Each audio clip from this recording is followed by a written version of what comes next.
Ang pangarap ay parang bituin sa langit, kahit gaano kahirap abutin, hindi mo dapat ito bitawan.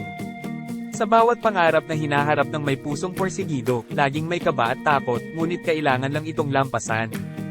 Ang pag-asa ay maaaring maging liwanag sa gitna ng dilim. Ang pagiging totoo sa sarili ay ang unang hakbang upang makamit ang tunay na kaligayahan.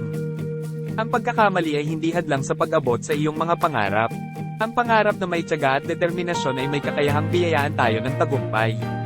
Kahit anong layo ng iyong pangarap, kakayanin mong abutin ito basta't hindi ka susuko. Ang mga pangarap ang nagbibigay buhay sa ating mga puso, kaya't huwag nating hayaang malunod sa pangamba at pagdududa. Ang pangarap ay tulad ng puno, itinatanim natin ito ngunit kailangan natin itong alagaan upang lumaki at mamunga. Ang bawat pangarap ay may kakayahang baguhin ang ating buhay. Kaya't magsikap at huwag hayaang mawala ang paniniwala.